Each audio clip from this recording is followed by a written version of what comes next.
Bonsoir et bienvenue dans ce lundi soir. Comme on l'a annoncé, on va un petit peu accélérer la diffusion de ces rencontres et de ces discussions, au vu évidemment de la situation actuelle qui, à notre avis, nécessite d'être pensée, analysée le plus finement possible. Hier, on a interviewé Stefano Palombarini et on a discuté avec lui de ce qu'il entendait par ce concept de bloc bourgeois et son rapport à la fascisation. Demain, on accueillera Marie-Lou Magal et Nicolas Mazol qui ont fait une enquête sur la nouvelle génération de l'extrême droite. La semaine prochaine, a priori, on devrait voir Eugénie Mériot qui est une juriste qui a fait un travail sur le rapport entre dictature et démocratie et la continuité potentielle qu'il y a entre les deux. Et alors aujourd'hui, on accueille Miralis Lianos. Bonsoir, Miralis, qui est sociologue et qui a écrit une série d'articles pour lundi matin. Et alors, dont un qu'on a republié la semaine dernière, et on l'a republié parce que le soir des résultats des européennes, Miralis nous a envoyé un texto en disant comme prévu. Et effectivement, dans un article de 2021 ou 2022, pardon, qui s'intitulait donc le tétralème révolutionnaire et la tentation autoritaire, Miralis Lianos, qui a beaucoup travaillé sur les gilets jaunes, il avait fait une série de 4 articles qui intitulés la politique expérientielle, qui était à notre avis, à nos yeux, le meilleur travail sociologique qui a été fait à ce moment-là, c'est-à-dire en direct sur les gilets jaunes. Et donc cet article, le tétralème révolutionnaire et la tentation autoritaire, expliquer le mécanisme qui pouvait amener, selon vous Miralis en tout cas, de l'écrasement des gilets jaunes à la tentation autoritaire, c'est-à-dire au renfrognement dans l'identité et les logiques communautaires. Et donc effectivement c'était un petit peu prévu. Alors est-ce que pour commencer, non, pardon, je fais une autre précision, c'est que là, contrairement à ce qu'on fait habituellement, en général, contrairement à nos confrères et concurrents de TPMP Quotidien ou France Culture, on prépare énormément nos interviews et on lit absolument tout ce que les personnes qu'on reçoit ont écrit jusqu'à la dernière ligne. Là, en fait, pour cette série d'interviews, on a rien prévu. L'idée, c'est vraiment que on accueille des gens qu'on estime avoir quelque chose de précieux à dire dans la compréhension de la situation bien particulière qu'est celle-ci. Donc ça va être probablement encore plus chaotique que d'habitude et absolument pas préparé. Et donc on tente d'amener un petit peu plus loin le concept de lundi soir qui est celui de PMU intelligent. Donc Miralis, est-ce que vous pouvez commencer par nous expliquer, je sais que ça va être complexe et ardu, mais nous expliquer ce que c'est que cette idée de tétralème révolutionnaire. Donc, tétralème, c'est un dilemme, c'est un problème qui a 2 pans, un tétralème, c'est un problème qui a 4 pans. Est-ce que vous pouvez essayer de nous expliquer ce que vous avez vu là-dedans? Voilà. Avant tout, si vous permettez Mathieu, j'aimerais dire que mon intérêt, c'est effectivement l'évolution de la société humaine, surtout après la modernité, et l'évolution aussi politique en rapport avec le changement des conditions sociales. Donc j'ai écrit beaucoup sur la démocratie directe, comme vous le savez aussi sur le contrôle social, etc. Et donc le mouvement, par exemple, du Gilet jaune ne m'a pas intéressé comme d'autres collègues sur le plan effectivement de sa dynamique conjoncturelle, de ses revendications, etc., en tant que telle, mais surtout en tant qu'expression d'une force, d'une énergie politique qui prenait forme de façon performative. C'est-à-dire ce qui s'est passé avec les mouvements de Gilets jaunes et auquel on ne s'est pas arrêté assez, même pas du tout, je dirais, en termes de recherche, c'est sa transformation en termes d'horizontalité et en termes de demande de changement d'architecture politique, pratiquement une semaine après le début où on parlait de la taxe carburant. Voilà. Donc ça, c'est quelque chose qui indique un énorme changement, une transformation énorme sur le plan de la constitution des mouvements que par embarras, les collègues, je pense en général, et puis bon, ben, les journalistes aussi appellent les nouveaux mouvements sociaux. Bon, et après ça dure et c'est plus nouveau, etc., etc. Mais en vérité, la question qui se pose, c'est comment se combine l'individuation qui se trouve exacerbée dans les conditions post-industrielles avec les mouvements sociaux qui cherchent effectivement à changer les conditions actuelles, y compris de façon révolutionnaire. C'est que le mouvement de Gilets jaunes et d'autres mouvements deviennent à un moment révolutionnaires dans le sens, disons, typique du terme, où ils demandent un changement des régimes complets. Donc, le problème de ces mouvements révolutionnaires, n'importe quel mouvement, partout, dans un cadre qui est à peu près démocratique, j'utilise les termes en connaissance de cause, c'est-à-dire de ce qu'on appelle la démocratie aujourd'hui. Vous pouvez l'appeler oligarchie minoritaire, élective, etc., etc., peu importe. C'est-à-dire des gouvernements qui ont au Parlement une majorité absolue avec 15 à 25% du vote. Voilà, c'est tout. Donc, dans ces cadres-là, où on ne peut pas nier qu'il y a des aspects démocratiques dans le régime, le mouvement révolutionnaire se trouve dans cette étreinte, c'est-à-dire une évolution évidente qui est à surmonter l'obstacle politique et donc advenir à un changement de régime. Peu importe comment cela se passe, que ce se passe par exemple de façon quasi ou sous-parlementaire, si on peut le dire comme ça, ou de plusieurs autres combinaisons, ou par la violence directe, etc., etc., peu importe, il y a une issue relativement claire où le nouveau mouvement, pour ainsi dire, commence à maîtriser les termes du nouveau régime politique. Voilà. Ça, c'est très improbable et j'expliquerai pourquoi. La deuxième possibilité, c'est un recul vers la normalisation, c'est-à-dire on se fonde la société et on crée de ce fait, pas intentionnellement, parce qu'on est dans une société individuée, contrairement à une société égoïste, égocentrique, individuelle, etc. Donc individuée, c'est-à-dire où chacun se sent être une force politique. Et donc ces potentiels-là existent et cherchent des issues. Et il y a deux issues qui sont relativement claires. Une issue de mise à jour idéologique, c'est-à-dire on cherche effectivement ce qui existe et qui peut exprimer ce potentiel, cette énergie politique au plus près, mais pour permettre en vérité aux gens qui ont participé au mouvement à se mettre à jour et donc à participer à un effort de continuité, de renversement, d'opposition, etc., etc. Et puis de l'autre côté, il y a une autre dimension qui est une dimension oppositionnelle et on aurait absolument tort, et on a absolument tort de penser que la dimension autoritaire, la dimension fasciste, la dimension, etc., etc., est une dimension qui n'est pas une dimension communautaire, qui n'est pas une dimension collective. Bien au contraire, c'est une dimension fusionnelle qui est beaucoup plus forte que la fusion idéologique. Parce que la fusion idéologique, comme tout le monde le sait, a des limites de rationalité et on voit ça évidemment dans les groupuscules et innombrables groupuscules effectivement des finesses idéologiques dans la gauche, hein, tandis que ça, ce n'est pas quelque chose qui est permis dans la dimension communautaire où on se donne à la communauté entièrement. Et quand on dit on se donne entièrement, c'est pas seulement sur le plan de l'action, c'est pas seulement sur le plan de la pensée, c'est aussi sur le plan de la moralité, sur le plan de la culture, sur le plan de tout. Donc, c'est ce qu'on appelle totalitaire.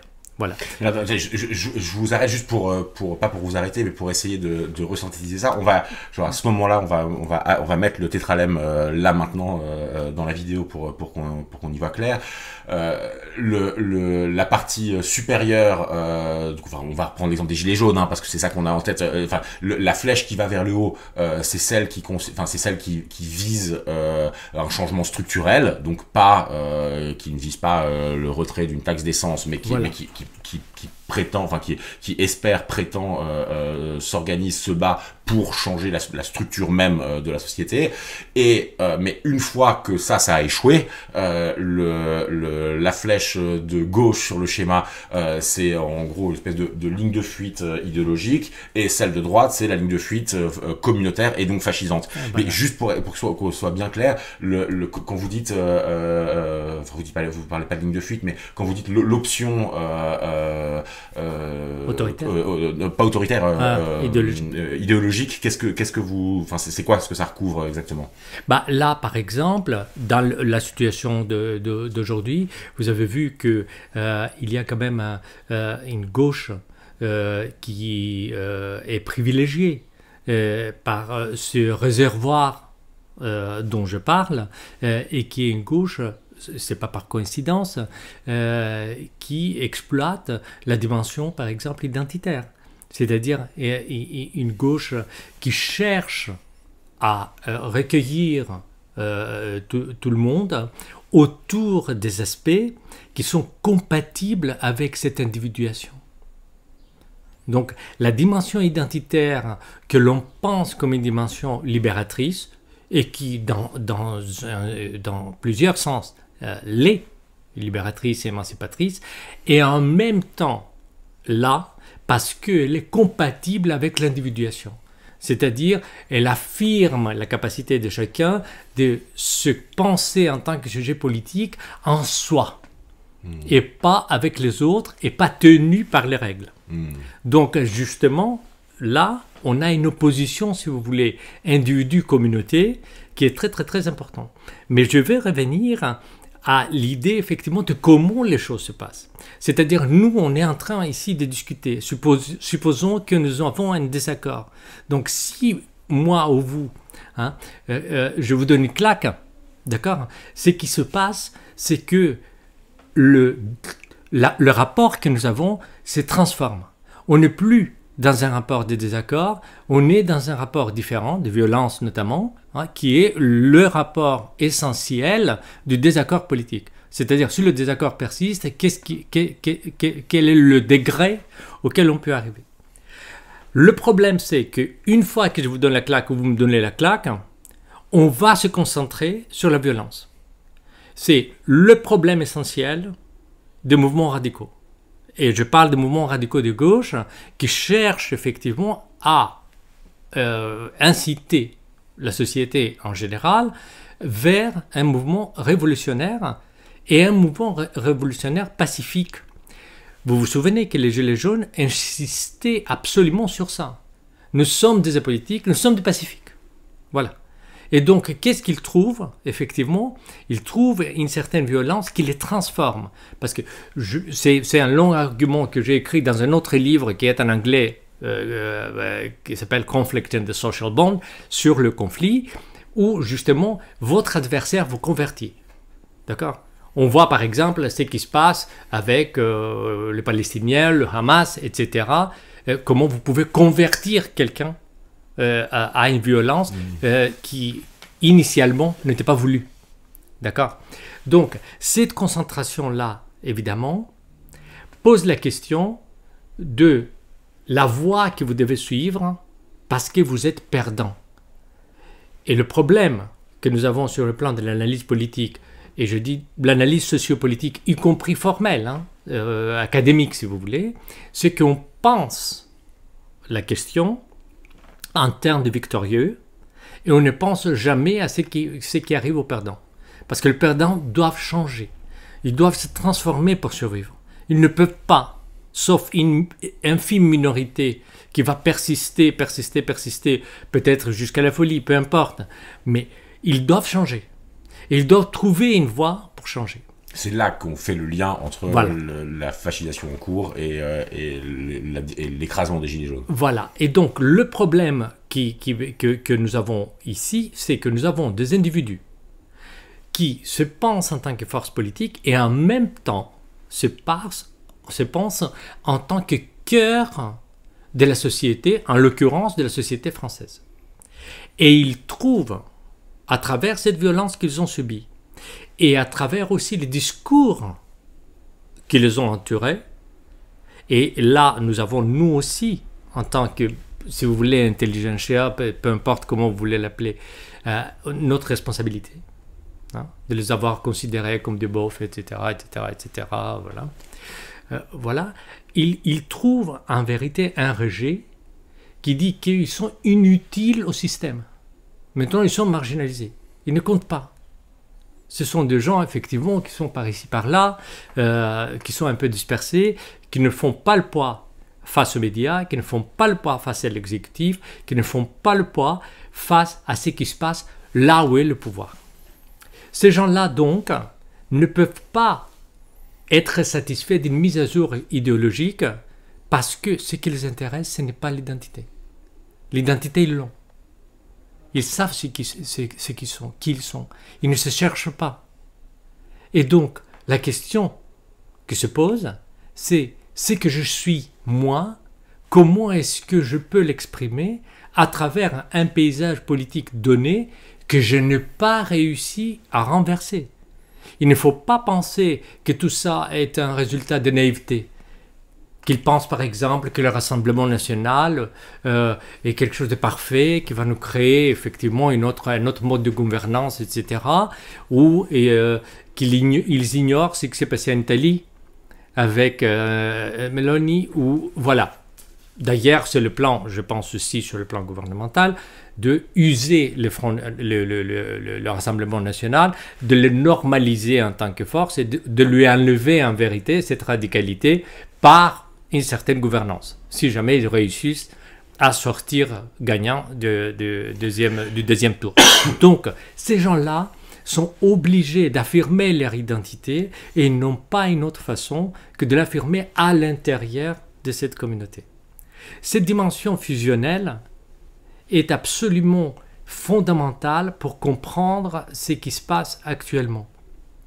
Donc, on a des individus qui s'interrogent sur leur individualité de façon intellectuelle parce qu'ils ont ce luxe-là, et ils se pensent aussi. C'est pas vrai, en vérité, mais ils se pensent. Si vous voulez, je donne des exemples très spécifiques.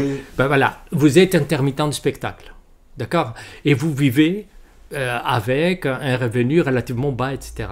Mais vous êtes avec des gens qui se pensent être au centre de la culture, au centre de ce qui se passe en France idéologiquement, culturellement, etc., etc. Vous êtes effectivement dans le coup, vous êtes contemporain, vous êtes, etc. Donc ça vous remplit sur le plan de votre individualité.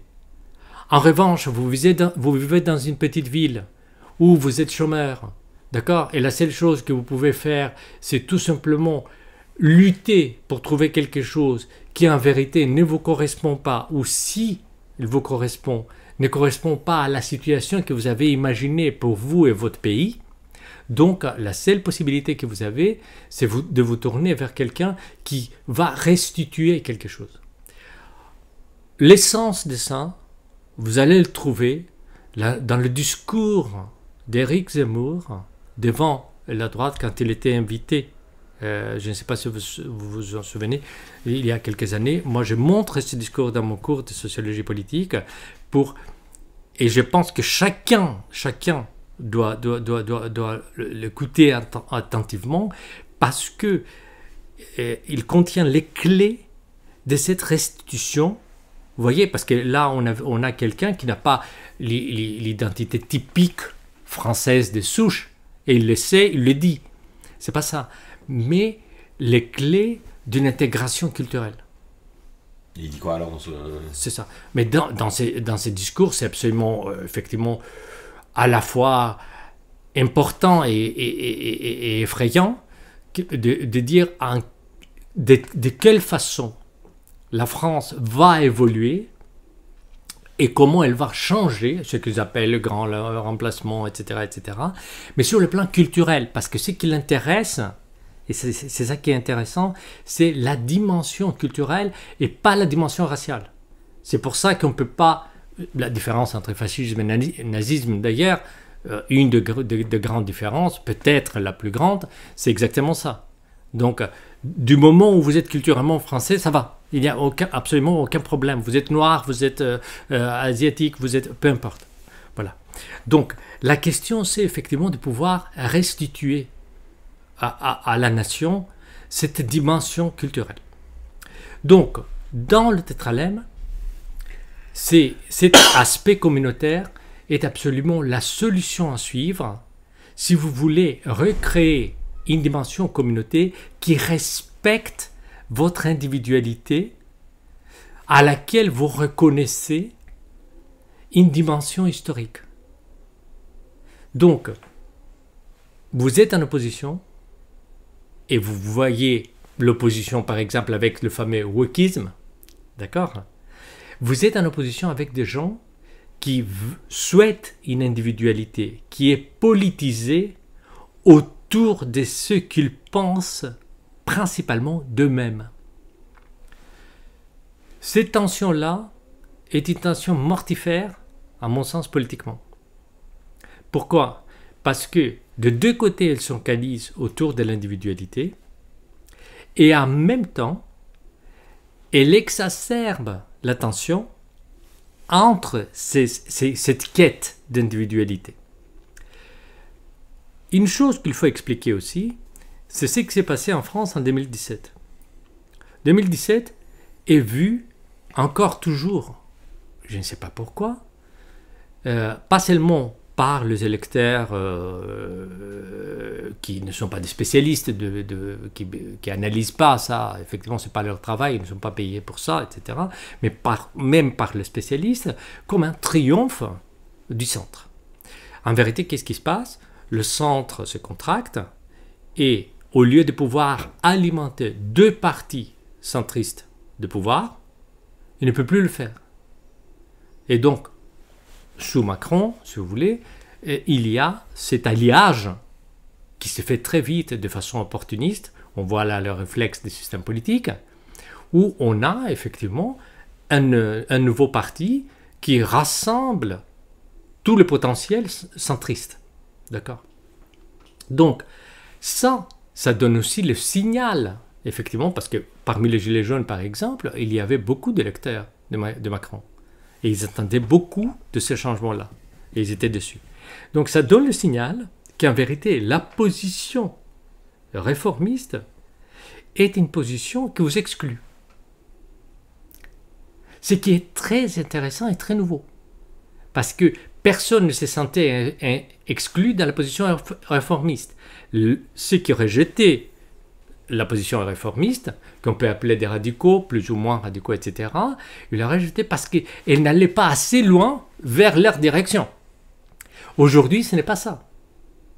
Aujourd'hui, c'est la mondialisation, en ce sens-là, qui contrôle dans leur tête la position réformiste, et donc ça ne sert à rien parce qu'en vérité, on n'a personne en face. Je vous donne un exemple. Nous sommes dans un des QG des Gilets jaunes, le McDo de l'avenue de Wagram.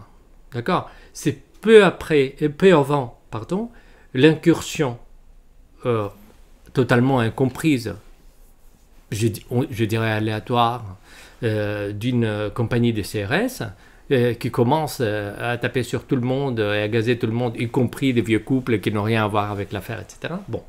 Mais avant ça, on discute. Je discute avec un membre du groupe Force et Honneur, voilà, et qui commence effectivement le discours, parce que moi, vous le savez, vous aussi, je discute avec tout le monde en même terme.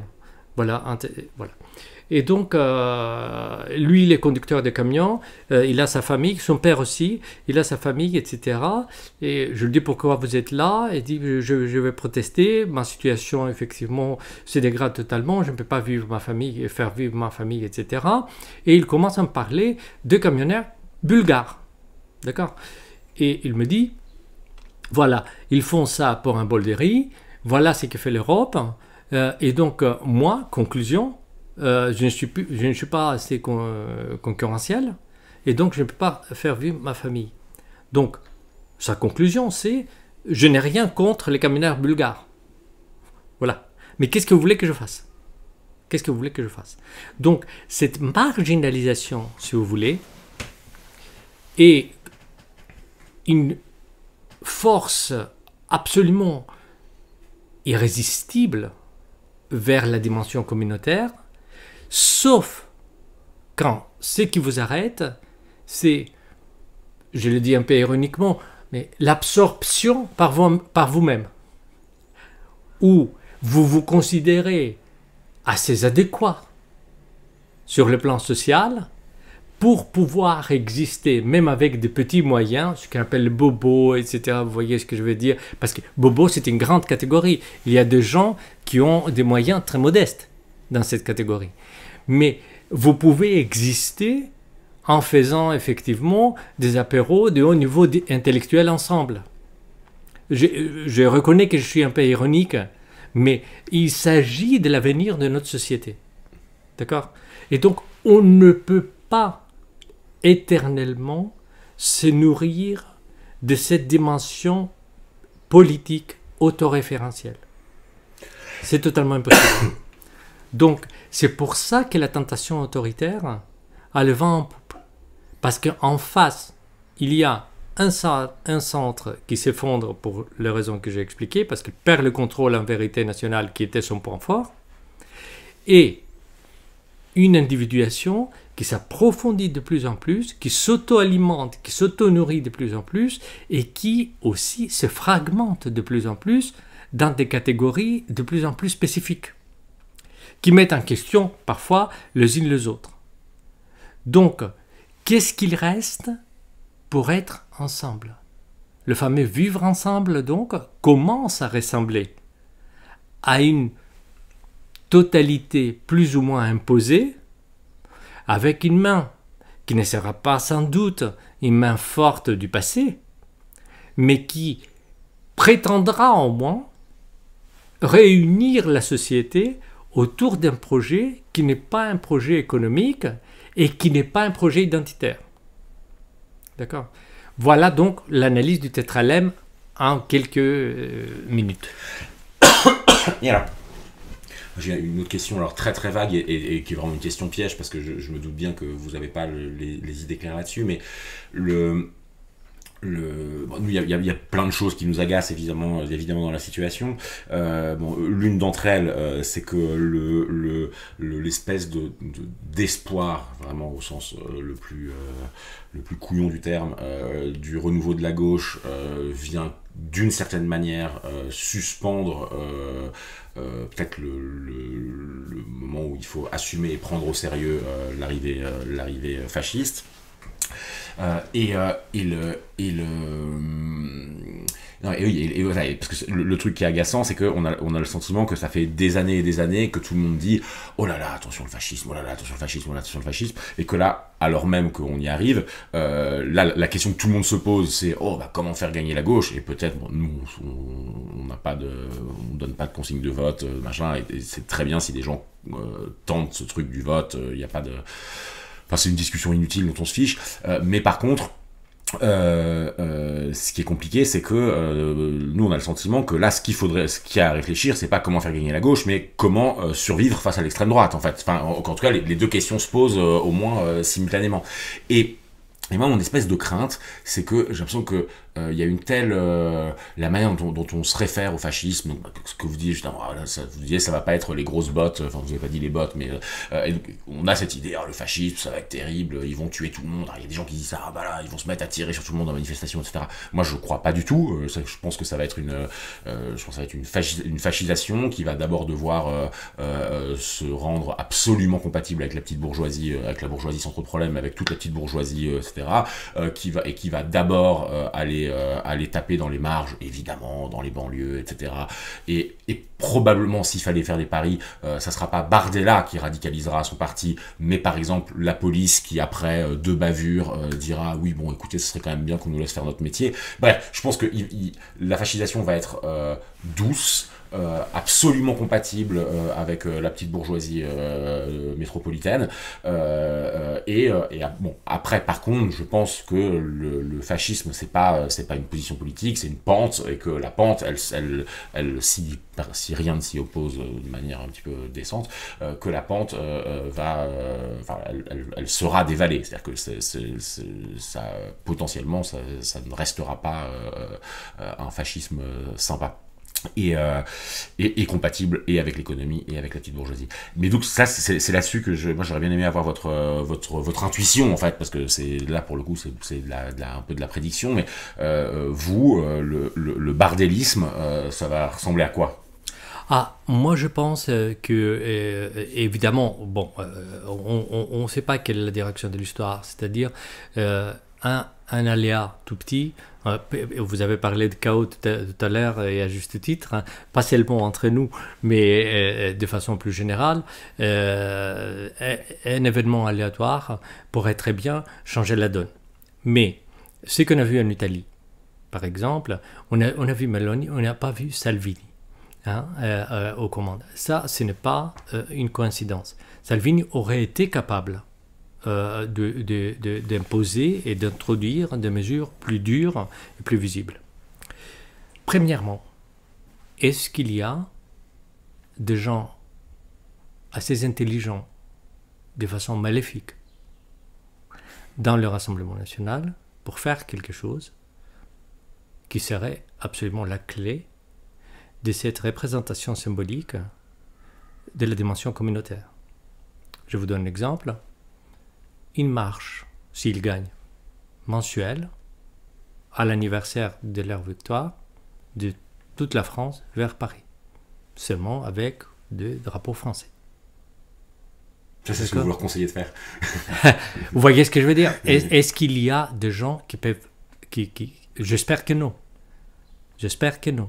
Mais si c'est possible de donner une représentation symbolique de ce qui est en train de se passer, ensuite, effectivement, on passe dans une version qui n'a pas besoin d'être ouvertement violente. C'est-à-dire, ce dont on a parlé déjà, pas dans l'entretien, mais à d'autres occasions, de cet autoritarisme flexible, parce que, par exemple, on imagine la Russie de Poutine de cette façon-là. Hein? Tout le monde n'est pas sous un bâton. Tout le monde n'est pas constamment en train d'être sous une peur terrible, etc. etc.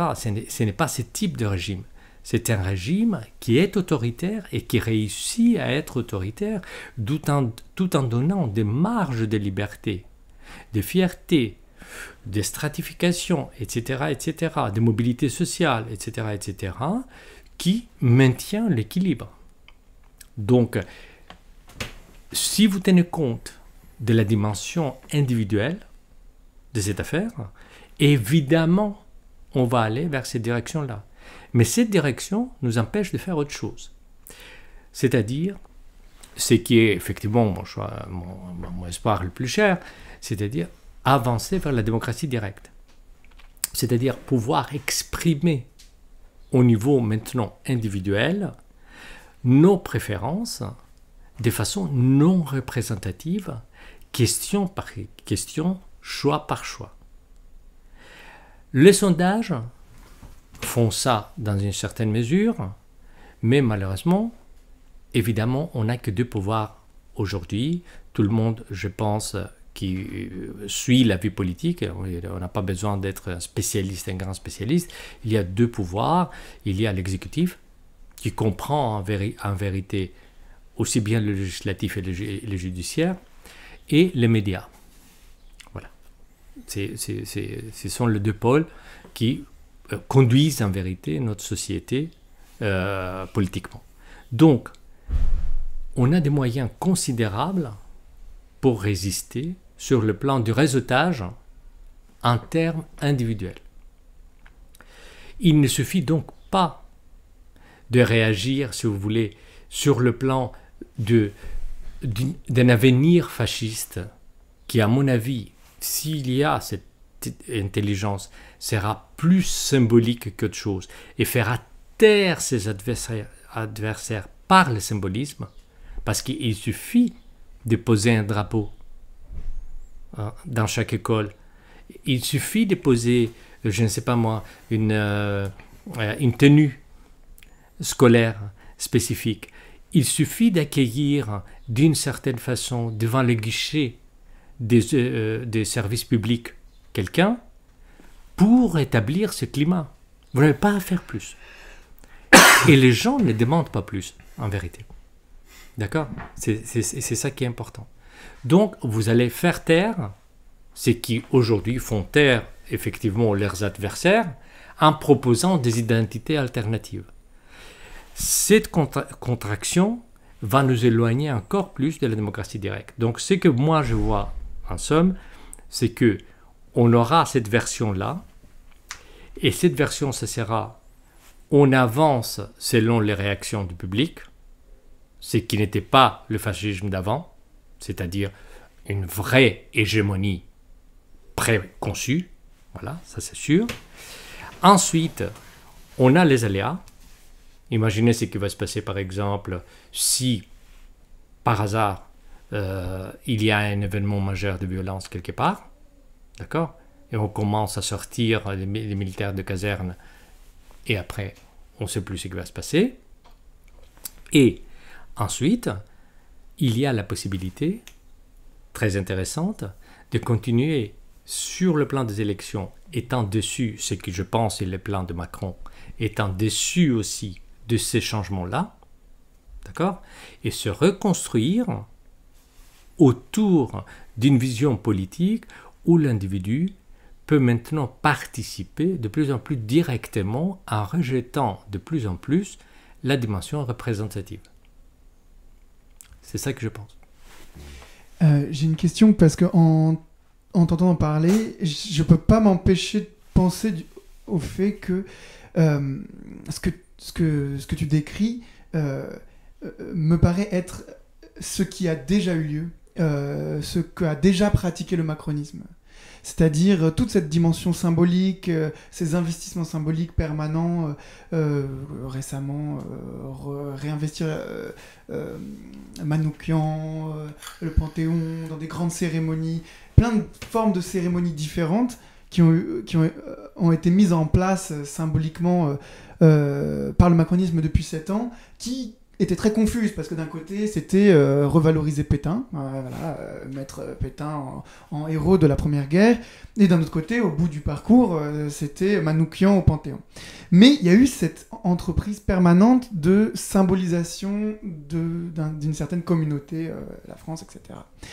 Et plus je t'écoute parler, et plus j'ai le sentiment que, d'une certaine manière, Bardella ou Le Pen, quand ils parlent, ou ce qu'on entend, c'est plutôt le vide absolu. C'est-à-dire, au niveau symbolique, ils disent pas grand-chose. Au niveau de référence historique, c'est plutôt l'inverse. Effacement de tout rapport à l'histoire, parce qu'ils doivent faire oublier le passé, Waffen-SS de leur parti, etc.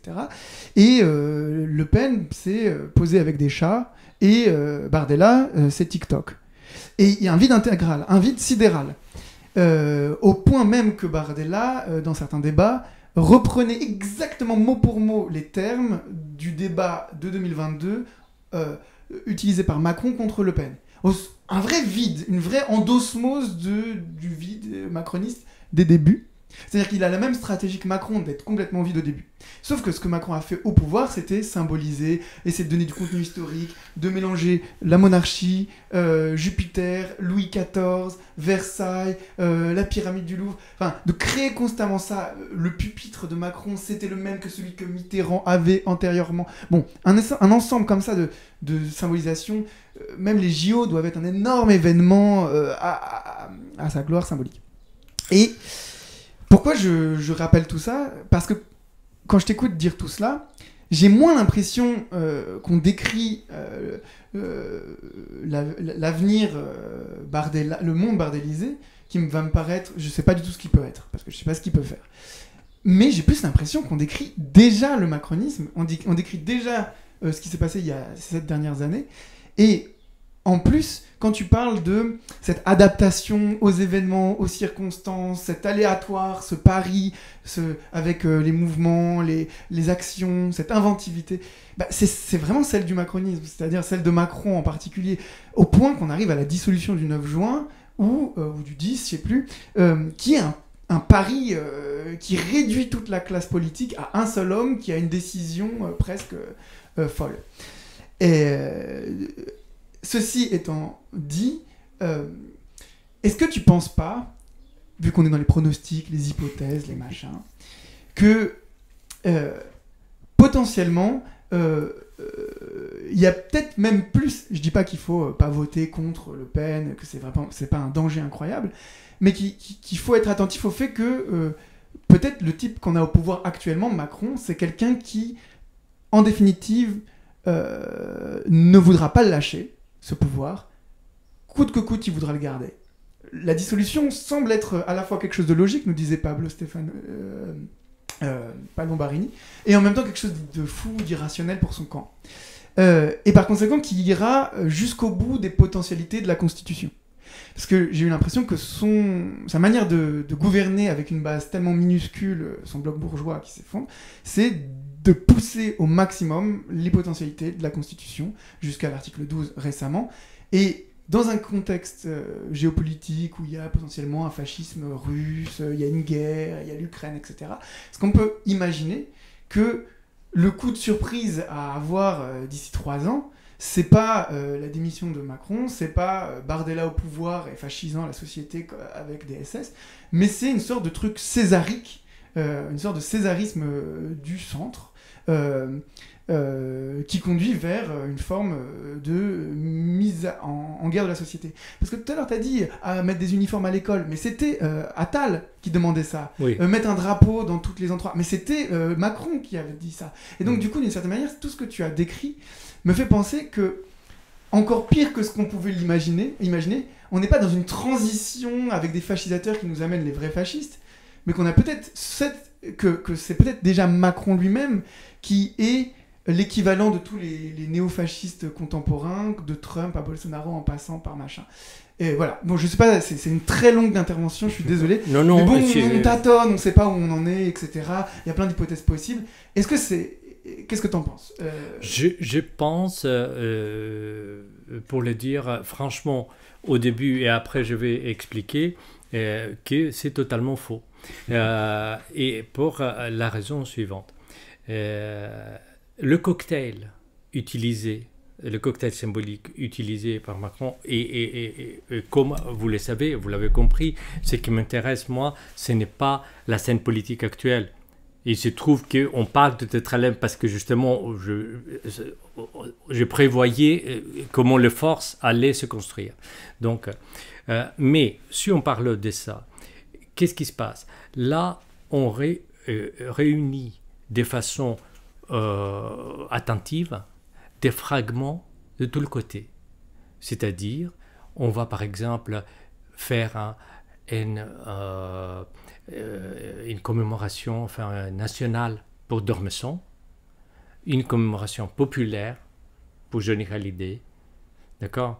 On va panthéoniser, je ne sais pas, une femme, en même temps, on va au mannequin, c'est-à-dire on a une série des héros et une série de symboles, une série de propositions aussi, par exemple, justement, tenue en école, etc., qui vont nous dire que la France est faite de tout cela et qu'elle a besoin de quelqu'un qui est raisonné par rapport à cela, qui honore son passé, honore son identité, honore sa polyphonie, sa pluralité, etc., etc., etc. Et donc, cette gouvernance raisonnable, on l'a déjà, et qui s'occupe en même temps de tout. D'accord? Il est totalement faux de dire que le discours du Rassemblement national n'a pas de héros. Il y a un seul héros, et vous pouvez regarder tous les discours, c'est le peuple. D'accord? Parce que là, on ne parle pas de société. On ne parle pas des désaccords. on ne parle pas des fragments qui peuvent être incompatibles entre eux. D'accord? Voire auparavant des adversaires qui maintenant deviennent partie de notre passé, etc., etc., etc. D'accord? Donc notre histoire, mais une projection fusionnelle. C'est ça le vrai héros du Rassemblement national. Donc le projet, si on le suit, ça serait de faire de nous à nouveau un peuple. D'accord? C'est pour ça que je me réfère au discours de Zemmour qui, justement, a cette ambition-là. Donc, si on voit les choses comme ça, je pense que le projet sera un projet totalement contraire au projet macroniste, dans le sens qu'il n'y a pas un équilibre entre fragments qui montrent la rationalité, la magnanimité, voire la pensée ouverte, l'horizon à 360 degrés, on inclut tout ce qu'on veut, le communiste, etc., etc., mais quelque chose qui va directement sur une union à laquelle tous ceux qui cherchent à échapper sont des traîtres, des adversaires, des ennemis. C'est ça qui est important. Tu voulais redire, parce que tout à l'heure vous avez évoqué, en parlant de Zemmour, vous avez dit que en gros que pas la ligne de partage, enfin en tout cas que Zemmour était plus soucieux de la question culturelle que de la question raciale, et ça j'ai l'impression que c'est très important parce que bon, en général là à la manifestation de samedi il y avait des gens qui avaient ressorti des petites mains touche pas à mon pote de SOS Racisme, ce qui je crois a déprimé pas mal de gens oui.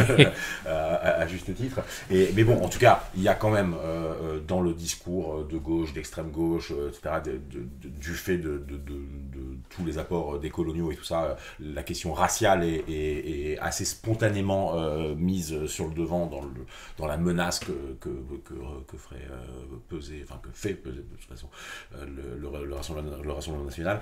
Qu'est-ce que vous pouvez nous dire un peu, c'est quoi la distinction que vous faites, enfin vous l'avez un peu dit tout à l'heure, quoi, mais entre enjeu racial et est-ce que vous pensez que Bardella, lui aussi, il est sur une ligne culturelle et moins sur une ligne raciale?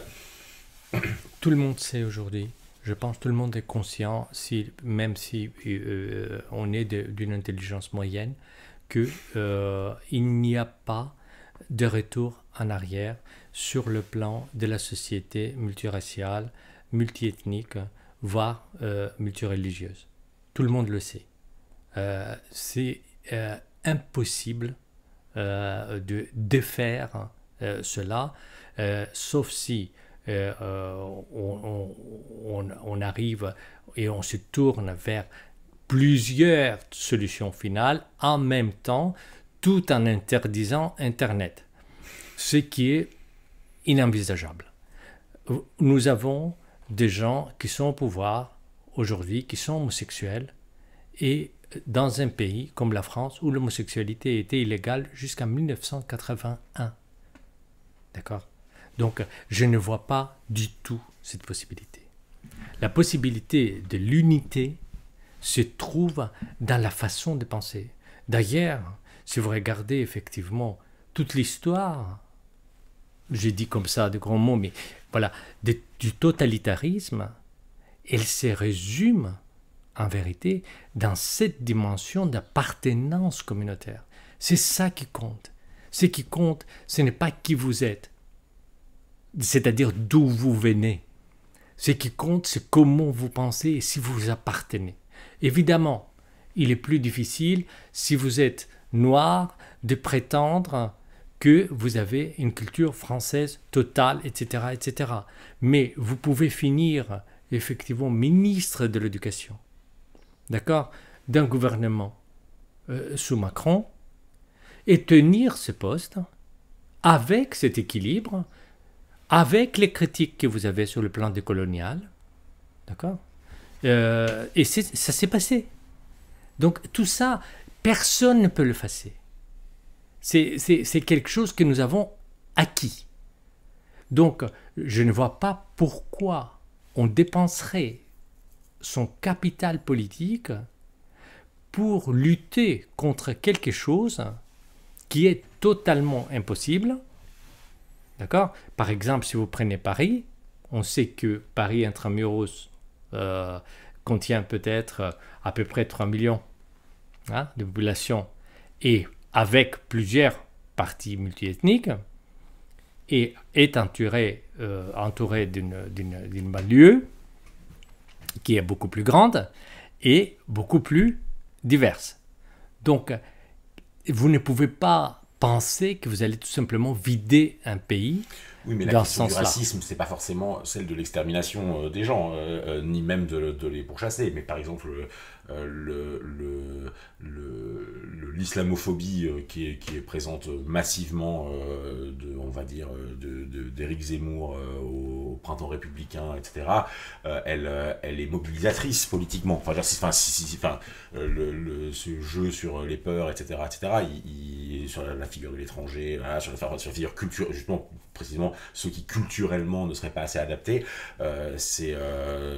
ça fonctionne. Si ça fonctionnait pas, ça n'aurait pas cette place gigantesque dans le débat public. Oui, mais strictement parlant, et ça peut paraître une énormité, mais strictement parlant, si vous analysez ça sur le plan logico-politique, il ne s'agit pas d'une islamophobie. Ici, la question ne se pose pas de cette façon-là. La question se pose dans l'intégration dans une société sécularisée, donc dans la neutralisation, pour ainsi dire, de l'élément religieux, au bénéfice de l'élément politique, notamment républicain, donc culturel. Donc l'élément de la citoyenneté.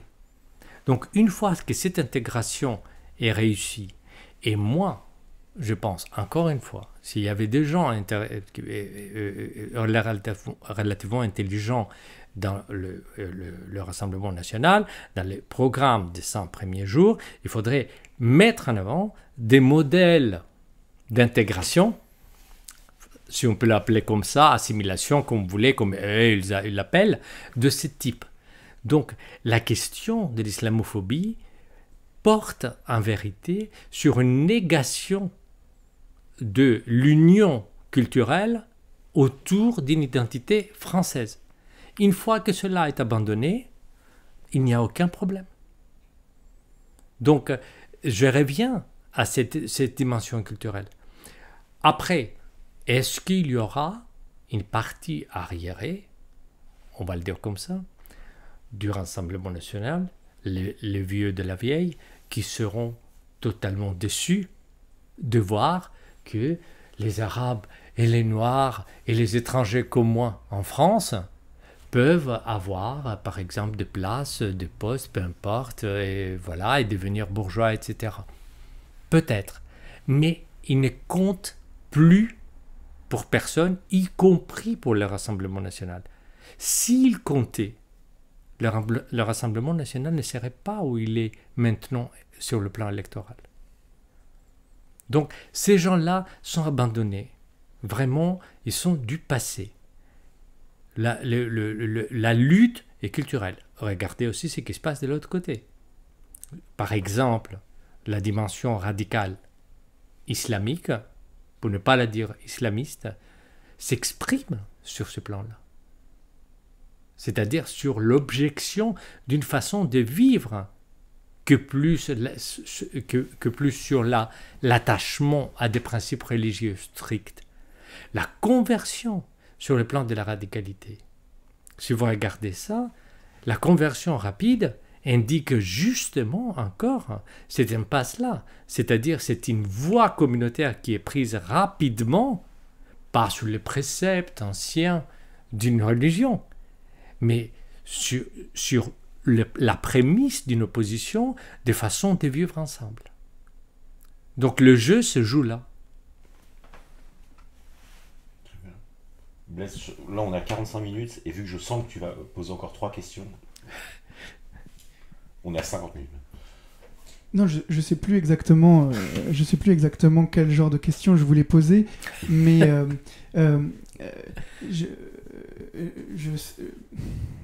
c'est-à-dire que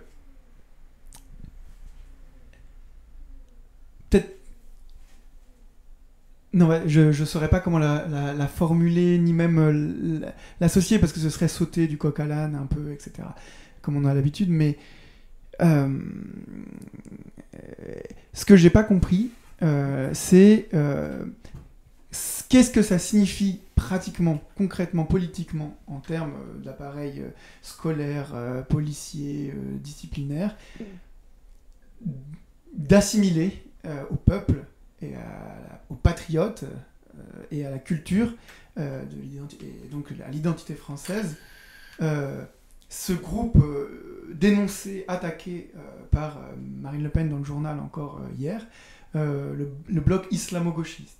Oui. C'est-à-dire, pratiquement et concrètement, j'ai l'impression que tu suggères que ça présente finalement peu de risques parce que ce sera qu'une mise au pas, disons, de la pensée, quoi, ou de la liberté d'exprimer ou de pratiquer des choses qui au fond sont folkloriques.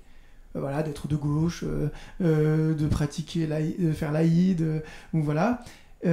Mais que ça ira pas aussi loin que, par exemple, remigrer ceux qui sont censés être des citoyens de seconde catégorie, accélérer l'exclusion de ceux qui sont frappés d'OQTF, renforcer la destruction des corps des migrants dans Méditerranée, et au-delà de ça, peut-être même multiplier les centres de rétention administrative, l'incarcération de longue durée, etc. Et puis, je sais pas, une étape suivante, quand les gauchistes et les islamo-gauchistes sont de moins en moins contents et commencent à réagir à cela, passer à un stade plus supérieur, faire des centres plus grands, des assignations à résidence, virer les fiches S de toute mobilisation, de tout le corps social, de l'éducation nationale, etc. Je dis ça pas à partir de l'Europe, même si on pourrait le faire à partir des gouvernements libéraux de l'Est, ni même à partir de Poutine, mais par exemple, l'exemple dont on parlait tout à l'heure avant cet entretien, l'Inde. En Inde, on a une société qui est quand même fondamentalement multiculturelle à l'origine, qui est composée par des vagues de successions de colonisation diverses, avec des peuples très hétérogènes et des sous-cultures et des sous-divisions ethniques infiniment multiples. On a les Occidentaux, les chrétiens, de caste. le système de caste extrêmement hétérogène, les Adivasis qui sont hors des castes. On a tout un tas de populations, on a l'insurrection naxalite, on a évidemment plein de musulmans. C'est la plus grande, c'est une des deux populations après les hindous. Et donc on a une espèce de facto des formes de régime qui ont été très divers, où il y a eu des Anglais, puis des hindous, puis une espèce de coalition, des musulmans, etc. Et pourtant, dans cette espèce de melting pot absolu, à l'image de la Grande-Bretagne, mais radicalisée au possible, on a quoi ? On a dans le nord du pays la construction de camps de concentration de population musulmane. On a la déchéance de nationalité de plus d'1 million ou 2 millions de musulmans d'un coup, pour des raisons historiques. Ceux qui sont venus après 1970, ils perdent leur nationalité. On a des pogroms réguliers à l'encontre de populations musulmanes, des temples qui sont bâtis sur d'anciens temples, mosquées, etc. Et donc, ça, c'est aussi une potentialité de ce régime bizarre, fondé sur le peuple, certes, mais sur l'exclusion de toute une partie de la population, qui est pourtant pas majoritaire, mais qui est une grande minorité, quoi. Et c'est pareil pour les musulmans en France, c'est une très grande minorité. Disons que j'ai l'impression, en t'entendant, qu'il y a quelque chose qui pourrait se régler, disons, culturellement, alors que moi j'ai l'impression que c'est justement ça le problème, c'est de vouloir régler culturellement la vie multiculturelle, multiethnique, multiraciale, multimachin, de vouloir le régler d'une manière unitaire, enfin, avec un seul modèle du peuple, un seul modèle patriotique, etc. Bon, je ne sais pas jusqu'à quel point tu entends cette objection. Et, je l'entends parfaitement, mais je maintiens ma position par rapport à l'histoire, c'est-à-dire l'idée effectivement de faire de prévision est une idée qui nous occupe malheureusement humainement, mais elle n'a absolument aucun sens sur le plan de l'analyse. C'est-à-dire que tout ça puisse se régler dans la rue, dans le sang, dans les larmes, avec des énormes massacres entre nous, oui, c'est une probabilité aussi. Ça dépend comment les choses vont se passer. D'accord ? Mais c'est que ce dont je doute actuellement, c'est que ça serait le plan. C'est ça dont je parle. Le plan politique. Par exemple, la critique de l'islamo-gauchisme, comme vous le savez, ne vient pas seulement du RN. C'est Valls lui-même, président socialiste et premier ministre socialiste, a effectivement dit ça au Parlement. Parce que l'argument, c'est quoi ? Que vous êtes instrumentalisés, vous êtes les idiots utiles d'une force qui est contraire à la liberté, contraire à notre tradition, etc., etc. Et comme nous n'avons pas la force, je le dis entre guillemets, libérale dans le sens des théories politiques du terme, de Grande-Bretagne, d'accord, où on peut effectivement vivre ça, on peut vivre seulement dans le confin d'une citoyenneté préservée. C'est-à-dire, soit vous êtes français, soit vous n'êtes rien dans ce pays. C'est ça, c'est comme ça que ça se passe. D'accord ? Donc, la question qui va se passer ici, c'est, bon, vous êtes berné, vous êtes des idiots utiles, vous êtes arrivés au point où vous n'avez pas permis des discours qui sont des discours extrêmement radicaux, et on a vu aussi des résultats, parce que c'est ça le discours unique, c'est-à-dire du parti des indigènes jusqu'aux actes terroristes, il y a un discours uni critique, d'accord, auquel, il faut le dire, le centre ne peut pas échapper non plus. Ils sont obligés de suivre. Donc, dans cette position-là, qui sera relativement précaire, parce qu'au plus, ce qu'ils auront, ce sera la majorité au Parlement, pas la présidence. D'accord ? Ils doivent faire attention à leurs alliés. Donc ça, c'est un point fort. Parce que là, ils se retrouvent sur le plan du fait que l'islamo-gauchisme, c'est quelque chose, c'est un terme en vérité qui décrit une fausse idéologie où la gauche est encore une fois trompée. Elle est bernée. Voilà, c'est tout. Donc, la question, c'est quelle sera la réaction par rapport aux mesures ? Quelles seront les mesures ? Vous dites centre de rétention. En ce moment, il faut le rappeler. Nous regardons tous, dans tous les pays, un génocide qui a lieu systématiquement, de façon absolument organisée, annoncée, revendiquée, etc. en Palestine, et il ne se passe rien. D'accord ? Donc, la tolérance de la violence sur ce plan-là est énorme. Donc, je ne doute pas un moment qu'on puisse finir, effectivement, par un moment où les situations, les conjonctures conduisent à ce que, par exemple, ici où nous sommes, dans cet endroit, il y a des policiers qui nous amènent parce qu'on développe un discours anti-patriotique. Je considère ça une probabilité, comme plein d'autres, mais ça m'étonnerait que ça fasse partie du plan. Parce que ce n'est pas un plan intelligent pour parvenir encore plus au pouvoir. C'est tout ce que je dis. Depuis tout à l'heure, vous dites qu'ils ne sont pas très intelligents. J'ai dit que j'espère qu'ils n'ont pas cette intelligence-là, mais je suis convaincu que le plan ne peut pas être là. Parce que toute cette réserve d'énergie politique qu'ils ont obtenue par la violence exprimée par le gouvernement, ils vont la perdre immédiatement. C'est-à-dire les gens que moi j'ai rencontrés dans le mouvement des Gilets jaunes ne veulent pas massacrer leurs voisins. Ça, je veux dire, mettre ma main au feu, c'est pas ça. Ils veulent une certaine dignité et ils se lient à leurs voisins, y compris leurs voisins d'autres ethnies et d'autres races, par cette dignité où on vit de son travail et on fait vivre sa famille de son travail avec une dignité sans être assisté. Point barre. Voilà.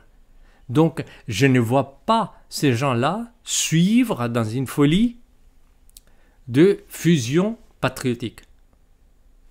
Ça me paraît relativement improbable. Improbable, ça ne veut pas dire impossible.